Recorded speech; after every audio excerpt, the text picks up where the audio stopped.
Hello YouTube and welcome back to Let's Play Bloons TR 5 Steam. In this episode I want to place a Ratadactyl right there because, come on, that's just like too perfect of a spot to put it. Because I mean there's a nest and everything.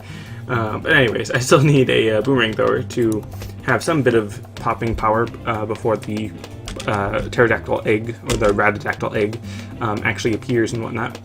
Now that might not actually be the best place for it because it looks like its range is a little bit farther than it should be. But I also just remembered that I've got the auto play round thing going, so that's good. That'll be helpful. But yeah, that might not actually be the best place for a Ratadactyl. But I mean, come on, it's a nest. Like, how do you not put a Ratadactyl there? I mean, I didn't the first 2 times that I played this track, but you know. Wait, what? And oh, Pointy Bit. I was like, wait, I didn't beat the level already, did I? But apparently I popped a certain number of balloons, probably, or something. I don't know. But I did actually get the whatchamacallit, the token upgrade for the extra popping power. So now these the boomerang thrower should have pretty good popping power in terms of being able to pierce through other balloons. So I'm going to be giving it the Bionic Boomer because at the moment I think Bionic Boomer is probably going to be the best, considering it's given the extra popping power. Even though Glaive Ricochet does have great popping power because it can pop through like almost everything, it doesn't have as good of an attack speed, which I do have the token upgrade to increase the attack speed, but for some reason I'm feeling like Glaive Ricochet, like, I don't know, it almost feels like it's falling behind in a sense, in terms of like how all these upgrades, like increasing attack speed on Bionic Boomer is amazing, because then it's already pretty fast, but the attack speed makes it even faster. But if you're increasing the popping power in a Glaive Ricochet, that really doesn't do anything, because it already pops through so many balloons that, like, adding a couple extra doesn't make a huge difference. So that's why I feel like Bionic Boomer has more room to improve, so then because of all the improvements I'm making, it's actually getting that much better. So, I mean, maybe if the attack speed really increased from the token upgrades, I might go with the Glaive Ricochet, but at the moment I think Bionic Boomer might be a little bit better. And then, of course, with the specialty building, because that's always important. And I apologize for this video going up late. I'm already recording it like after the time that it was supposed to be uploaded, because I slept in today and I really should have woken up earlier to record it, or recorded it yesterday when I had some time. So I'm going to be trying to record Thursday and Friday's videos today, so I can just finally get a video up early, rather than like on time or late, like I have been this week. And then hopefully maybe tomorrow I'll record some more balloons, or just before Monday. I don't know. I always want to record more episodes, but then because I don't do it early enough, then I have to do other things and all that stuff. But anyways, I actually have enough for a monkey village at the moment. Put that right there, and of course, forgot about the camo balloon. Alright, so give it monkey beacon to increase its range, so that's a little bit better, even though it was already pretty good, obviously. And then the Ratadactyls really are just a little bit of support right now. They definitely were not quite as powerful as I was hoping they would be, or not as specifically useful right there. Let's see, gonna be getting jungle drums right there, and then it's already got lead popping, so that's good. Can easily destroy some lead balloons. And then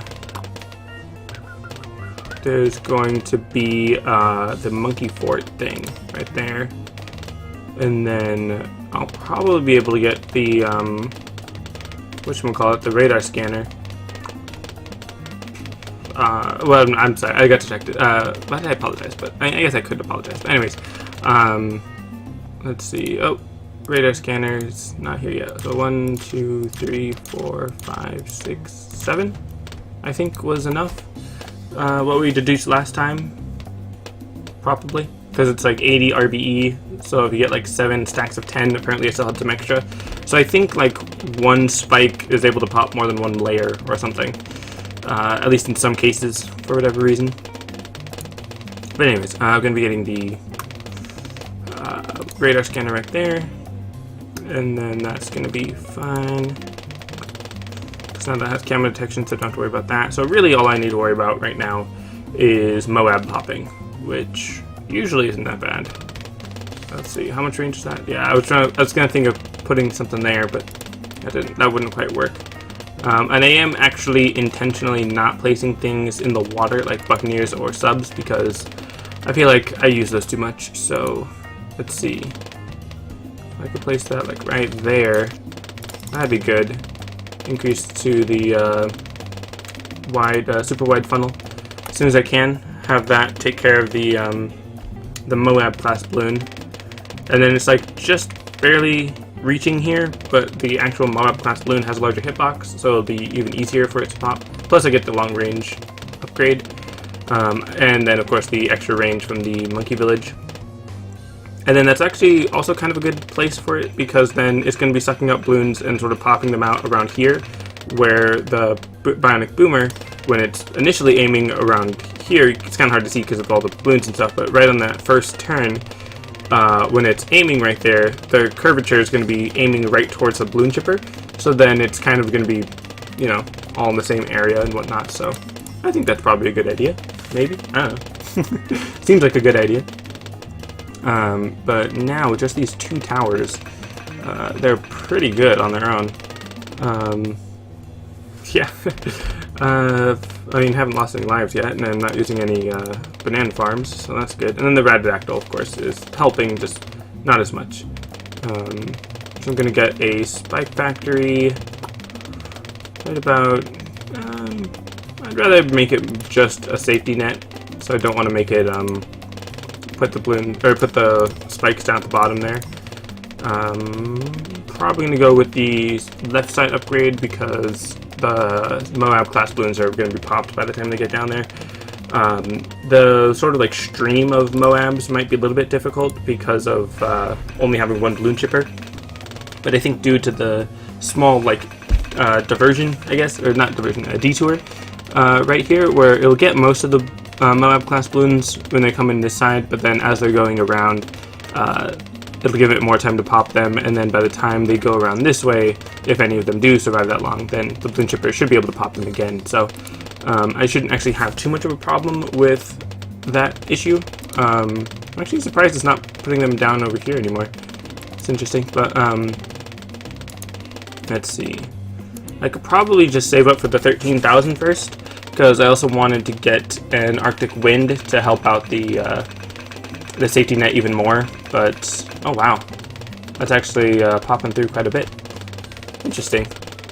I guess maybe I could try to throw... I mean, I do have that safety net, so I mean, I don't think the safety net has even done anything yet. I don't know, it popped 12 balloons. So there you go. It popped 12 balloons. Yeah, so I think the safety net is pretty good on its own, because I mean, just one of them, one spike factory is pretty good on its own, and then the assistance from the bionic boomer and the balloon chipper is already pretty good. So now it's a spike mine, then I'll be even stronger, so I really don't have to worry about any balloons that get past it, because it's really not going to be a big deal. Actually, regrow balloons might have been the issue right there because of the balloon chipper, but the bionic boomer has pretty fast attack rate, so I don't think it would take, or I don't think it'd be that difficult or whatever. Anyways, gonna go for enhanced freeze here. I probably could have put the Arctic or the ice monkey a little bit closer down, so that it has so that probably could have gotten this little area right here, which would have been helpful because then it slows down the balloons in general as they're going through with the balloon chipper and bionic boomer and all that. But it's not that important, considering all my other towers are pretty strong on their own.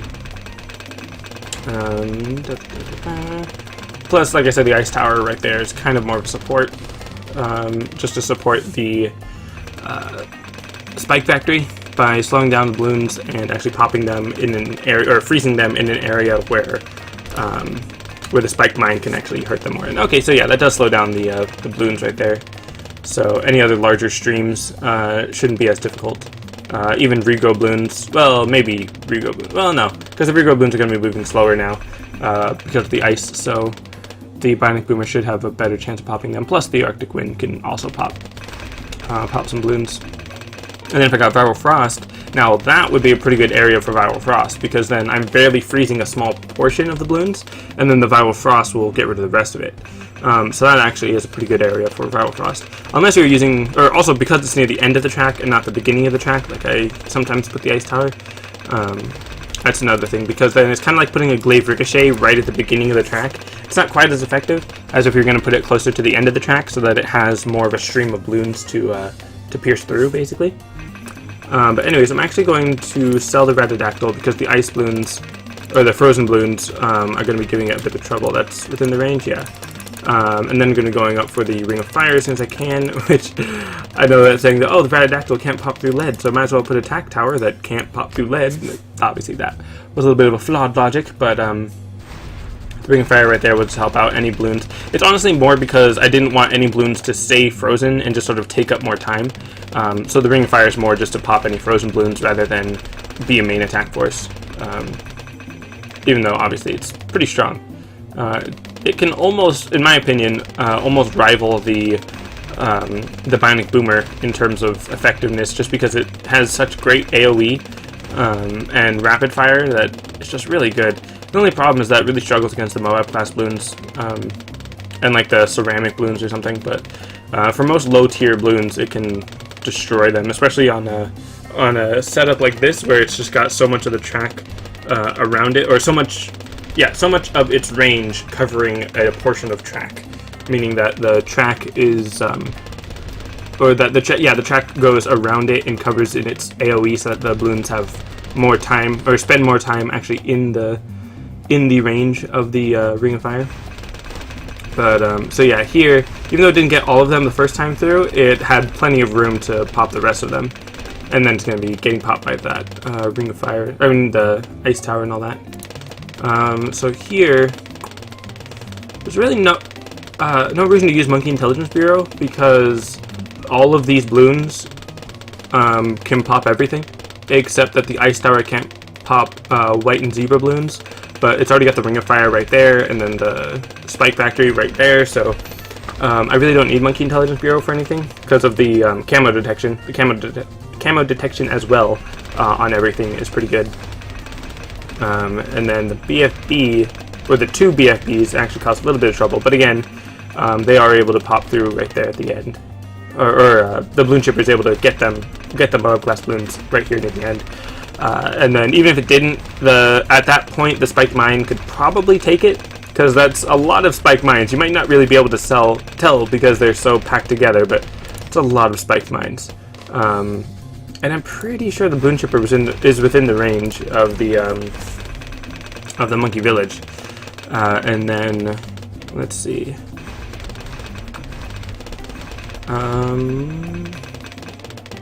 And I could totally be using subs and Buccaneers to help out, but I kind of feel like I use them too much, especially on this track.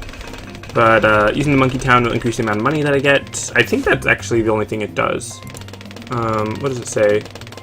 Yeah, it just gets 50% more cash per pop, and then the high energy bacon makes nearby ability cooldowns reduced by 20%. But I don't.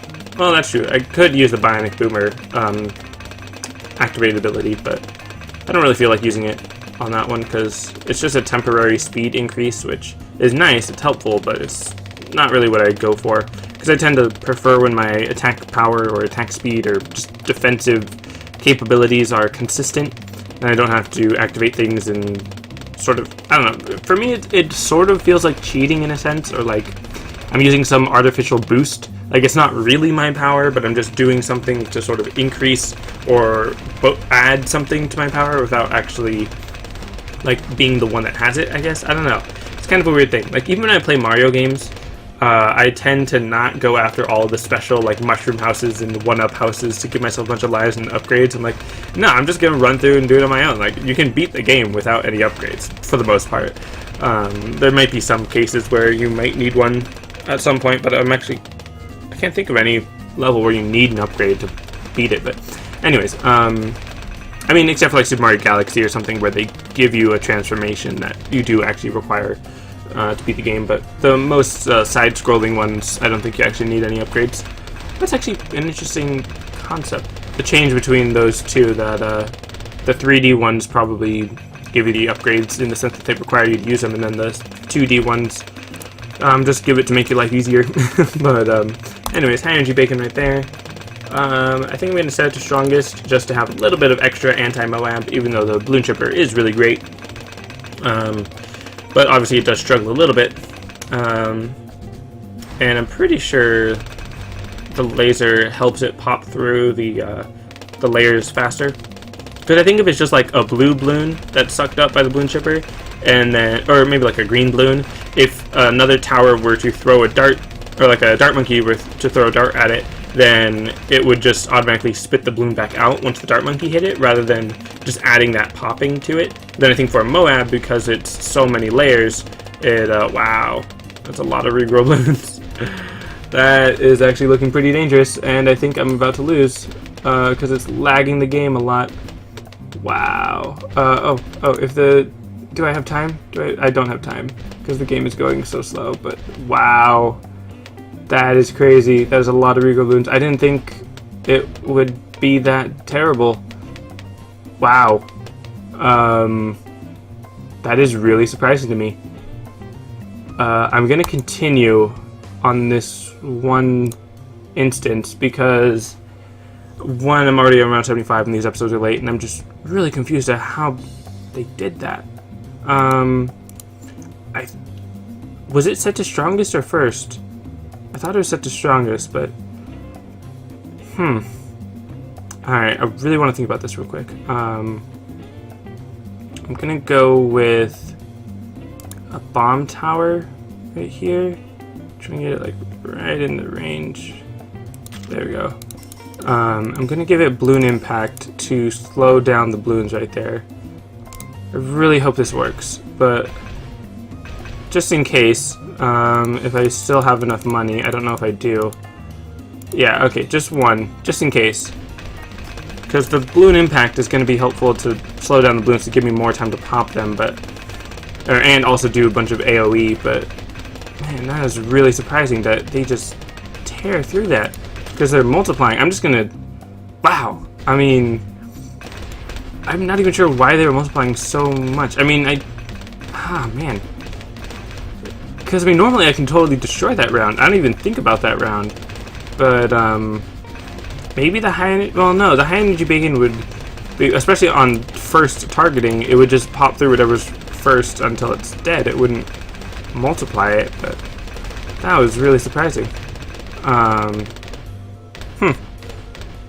Alright, anyways. So aside from that, let's throw down... I don't know. I'll throw down a helipilot, because why not?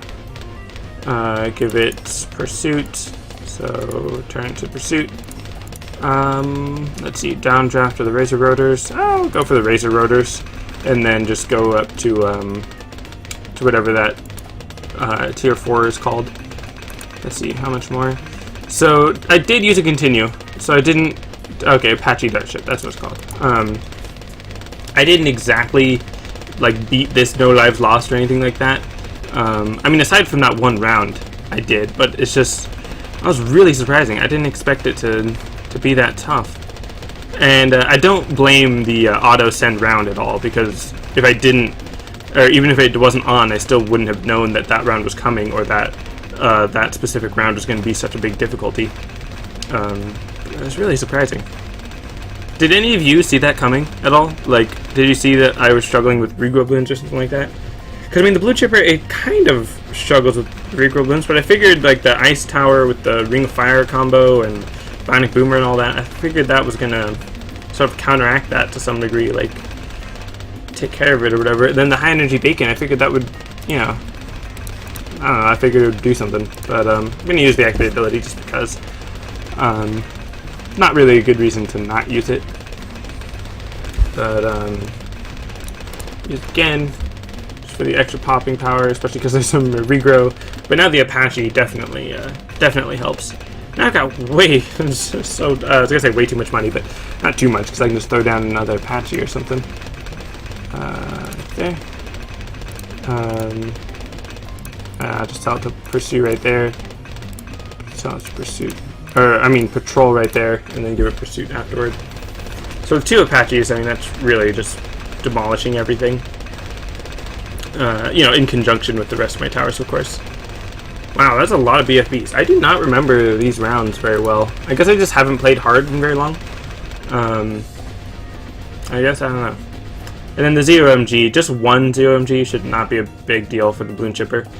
It might give it a little bit of trouble once it pops down into the 4 BFBs and then the 16 Moabs, but with the other towers it'll be fine. So wow, really surprised at how I needed that continue, but yeah, I did it. I mean, I technically lost some monkey money because I only got 400 and I spent 500 plus the Super Monkey Storm, but man, that's gonna be it for this episode. Thanks for watching, and I'll see you next time.